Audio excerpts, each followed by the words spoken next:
I first became aware of you with your song Damage, which was a co-write with Tom Douglas Oh, and David Hodges, and it was inspired by a bartending job in Nashville, yeah? I was a terrible bartender, but I loved people, and that's kind of where the song was inspired. People would just sit with me forever and just tell me stories about their lives. I tried to keep it very simple.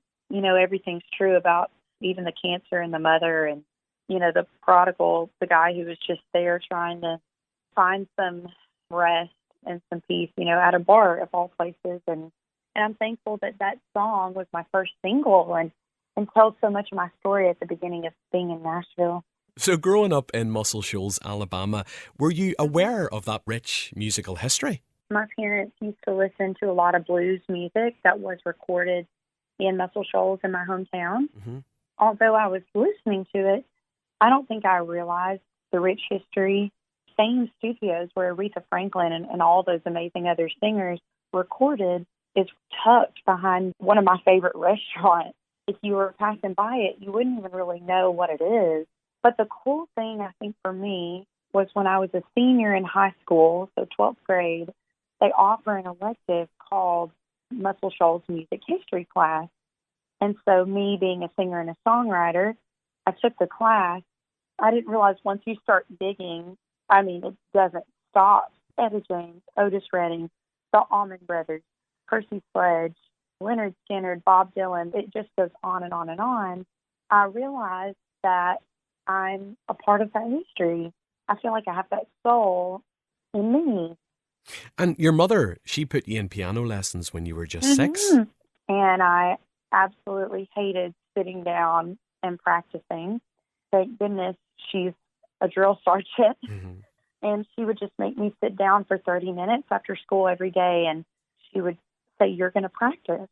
She and her brother were put in lessons when they were my age.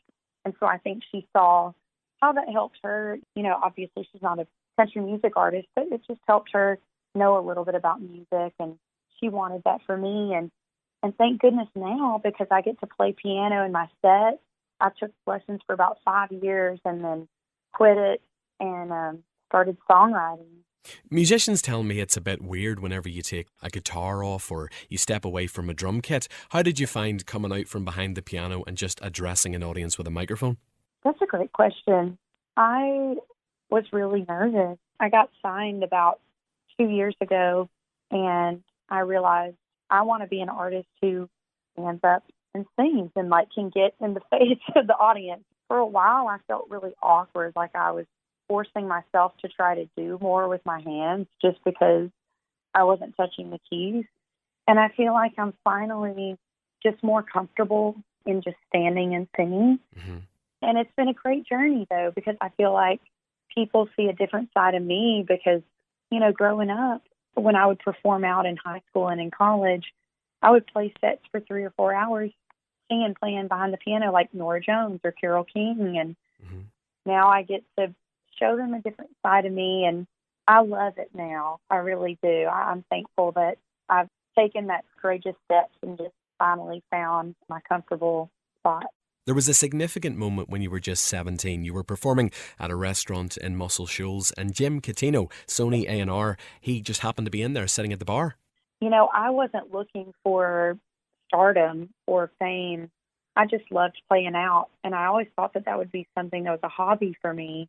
I never thought I would be good enough or stand out enough. The cool thing about it is Jim got to see me, and there were no nerves. It's not like I knew he was there. Hmm. And he came up to me at the end of the set, and he's like, "Hi, Rach. I listened to your set. I was so touched by your original song, and I would just love to talk with you about moving to Nashville." And I'm like, this dude is about to straight up kidnap me. Hmm. He gave me his card. I took it home to my parents, and I was like, I don't know what I want to do with my life. For some reason, my gut feeling was I needed to go to college. Why that was my gut feeling, I have no idea, because I feel like any other person would have just gone like, yes, sign me up. Something about me then was just like I wanted to prioritize having a degree that no one could take away from me. I went to college. and just continued working on my craft really, really hard. Released 2 records while I was in college, kind of on my own. After college was when I moved to Nashville, and Jim would mentor me, and I would bartend at night, and I would songwrite during the day. And after about a year of that, I ended up getting signed by Sony Nashville Music, and that's absolutely crazy for me to say, but that was 2 years ago now, and it's pretty wild. Now, your first self-titled EP, that came out in April of last year, produced by, the legendary Dan Huff. I actually interviewed Brad Paisley in Dublin, and he was talking a lot about working with him recently and the fresh perspective. Yeah, the fresh perspective he's given his music. Tell me about working with this guy, because he's worked with artists from all different genres. Oh, what not to say about Dan? I consider him one of the most brilliant people, and honestly a cornerstone for Nashville, and helps develop so many people. And that's why Brad Paisley can still say that Dan Huff has brought a fresh perspective, because he's brilliant. Not only is he so professional, just an incredible producer, but he's also so humble. You know, when we first started working together, I was new to the business. I was nobody. And he treated me as if I was his equal. To be honest, I was weary going in the room with him, because I thought he was going to be like, it's my way or the highway. Mm-hmm. And when I walked in the room, it wasn't like that at all. He was like, what can we do, to make you shine? And I'm so thankful I got to do that EP with him. Obviously, at the beginning of August, you married your boyfriend of 2.5 years, Noah. Yeah. And I believe you originally met when you worked together at a hotel restaurant in Nashville. We did. We met when I was a bartender. Mm-hmm. Noah actually got hired about 9 months into me working. He's younger than me, and I was like, heck no, I would never be interested in this guy. And he slowly but surely just won me over. He was extremely hardworking and really funny, and just a really kind person. And when I got my record deal and I quit, we just fell in love. I just never imagined I would be with someone as wonderful as Noah, and he's so supportive in my career, and bless him, he's got to hear so many songs that are sad, but thank goodness I have new inspiration and get to write about a joy that I've never had before. And the current single, which, sometimes when I'm on the radio, a song's playing in the background and I'll be in the middle of doing something, but your current single, Something People Say, I just stop what I'm doing and I turn that up so loud every single time. It was written about 2 years ago with Sam Ellis and Derek Sutherland, and once again based on real life experience. Yeah, I love writing with those two guys, and I feel like when I go in, I just pour out my heart.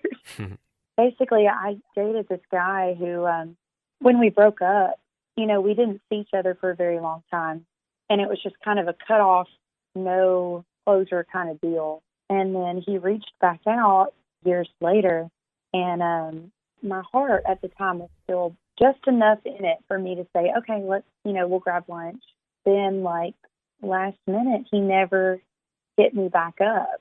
And we dated for so long, and I was just so mad, to be honest, because someone that you have so much history with, why would you say something like that if you don't mean it?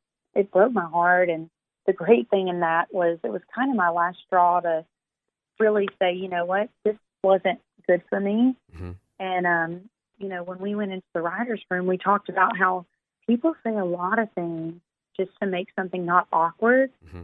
When I had, asked the guys in the room, I was like, why would he ask me to lunch? Is that just something people say?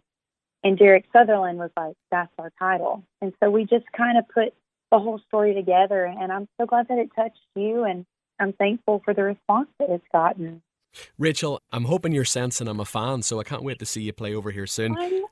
Thank you so much. I cannot wait to meet you. Thank you so much. Thank you, and continued success. Thank you so much, Stuart. See you later. Bye. All right. Take care. Bye-bye. Bye.